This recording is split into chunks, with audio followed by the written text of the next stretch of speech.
Hei Hilær, og velkommen tilbake. Nå skal jeg fortelle deg hvordan det har gått med min vannchallenge, og om vann kan gi deg energi. Som dere sikkert vet, så er jeg veldig opptatt av energi og overskudd i hverdagen. Og derfor så har jeg kastet meg på en vannutfordring, eller vannchallenge, som heter Time Challenge. Den går ut på å drikke 3,8 liter vann hver eneste dag i 5 dager. Og det er da 1 gallon med vann. Eller en stor dunk med vann på 3,8, ja, cirka 4 liter med vann om dagen. Og det har nå jeg gjort. Og den første videoen når jeg startet fra dag 1 har jeg allerede lagt ut. Det var min forrige video. Og i denne videoen så skal jeg ta for meg dag nummer 2, dag 3, dag 4 og dag 5. Og så skal jeg også ta en liten oppsummering av hvordan denne challengen har gått. Og så vil jeg også si noe om jeg vil anbefale dere å gjøre det samme. Og så vil jeg også gi deg svar på om kan vann gi deg mer energi og overskudd i hverdagen. Kan vann gi deg energi? Det er det jeg har testet ut denne uka. Og denne uka så har jeg drukket 1 gallon med vann. Det var det som var utfordringen. Hver dag, det vil si 3,8 liter vann om dagen. For å se om det ville gi meg mer energi og overskudd i hverdagen. Dette er en utfordring som jeg heiv meg på, egentlig litt spontant, men jeg tenkte at det er greit å få testet det ut. For jeg er selvfølgelig alltid interessert i det som kan gi meg mer energi og mer overskudd i hverdagen. Og dette har jeg nå testet ut, så følg med. Før jeg gjorde den challengen, så satte jeg meg noen kriterier som jeg skulle måle denne challengen på. Og det første var, selvfølgelig, kan vann gi deg mer energi og overskudd? Det var det første spørsmålet som jeg stilte meg. Det andre spørsmålet, det var, får jeg bedre hud av å drikke så mye vann? Det tredje spørsmålet, føler jeg meg bedre i kroppen når jeg drikker så mye vann? Det fjerde spørsmålet er, sover jeg bedre når jeg drikker så mye vann? Og det var egentlig de 4 spørsmålene jeg stilte meg på forhånd. Hei, nå skal jeg fortelle hvordan det har gått med min vannchallenge. Klarte jeg å drikke 3,8 liter vann hver dag? Hei og god morgen. Dette er dag 2 hvor jeg tester ut om vann gir energi og overskudd. Og jeg har hivet meg på en vannchallenge som heter Time Challenge. Og hvor jeg skal drikke altså 10 sånne i løpet av en dag for å se om jeg får mer energi og overskudd. Og 10 sånne, det er 1 gallon, det vil si ja, 3,8 til 4 liter vann på en dag. Og i natt så har jeg vært oppe på do en gang, fordi jeg drakk mye mer vann enn det jeg pleier i går. Men jeg føler meg ganske våken. Jeg følte meg ganske våken i dag morges når jeg våknet. Så det var jo et godt tegn. Og nå holder jeg på da med min aller første flaske, og klokka er nå 7. Og så får vi se utover dagen hvordan det blir, for jeg må planlegge. Jeg har funnet ut, jeg må planlegge hvordan jeg skal drikke vannet mitt utover dagen. For jeg skal på jobb, og jeg har en del ting jeg skal gjøre i løpet av dagen. Så det kan bli, ser jeg at kan bli en utfordring i dag, men jeg tror det skal gå veldig greit. Så da gjenstår det bare å se om jeg har mer energi i dag enn det jeg pleier å ha i løpet av en dag på grunn av at jeg drikker mer vann. Hei, klokka snart 9, og jeg nå i ferd med flaske nummer 2, og nå skal jeg... Som jeg sa tidligere, den første dagen, da merket jeg ikke så veldig mye på energien, men jeg merket at jeg måtte veldig ofte på do. Og jeg våkna til og med midt om natten for at jeg måtte gå på do, for jeg var ikke vant til å drikke fullt så mye vann som i denne utfordringen. Det jeg merket dag 2, det var at jeg våknet veldig, veldig tidlig. Og jeg følte meg faktisk litt mer uthvilt når jeg våknet om morgenen. Det som jeg merket dag 2 var litt utfordring, det var fordi at i dagliglivet med jobb og alt mulig, så skal man få tid til å drikke alt det vannet. Så det var egentlig den største utfordringen dag 2, det var å finne tid til å drikke alt vannet innimellom.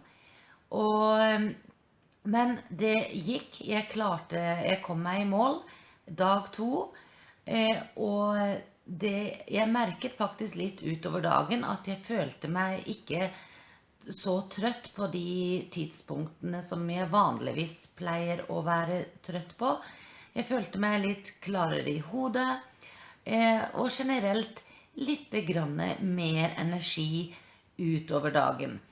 Men jeg også gikk veldig mye på do i løpet av dagen, for du drikker ganske mye vann. Så det som i hvert fall tipset mitt hvis du skal gjøre denne challengen, det i hvert fall å passe på at du får gått på do ofte, og at du passer på å finne tider som du kan drikke det vannet på innimellom, og få drukket mest mulig. Det var det jeg merket dag 2. Dag 3, da var egentlig ganske likt dag 2. Jeg merket at utover dagen så hadde jeg faktisk litt grann mer energi og overskudd. Og jeg tror det har med å gjøre at man får hele tiden tilførsel av oksygen rundt i kroppen. Men det merket jeg veldig godt, at jeg følte meg helt grei gjennom hele dagen. Men dag 3, da klarte jeg faktisk ikke å drikke 10 sånne flasker som jeg hadde, så jeg drakk 9 flasker den dag 3. For jeg rakk rett og slett ikke å få gjort det. Det var på jobb og hadde veldig mye å gjøre, og da det ikke alltid at man rekker alt. Men sånn var det dag 3. Da drakk jeg 9 flasker med vann. Dag 4, da merket jeg også at jeg var ikke like sulten ved måltidene. Jeg gikk like ofte på do, det var ikke noe problem å få drukket, for nå hadde jeg vent meg til at jeg måtte drikke alt det vannet. Så det gikk veldig greit, egentlig. Så jeg følte egentlig også dag 4 at jeg hadde mer energi og overskudd, og jeg sov også mye bedre om nettene når jeg drakk mer vann. Så det jo verdt å ta med seg videre for min del da, tenker jeg. Dag 5,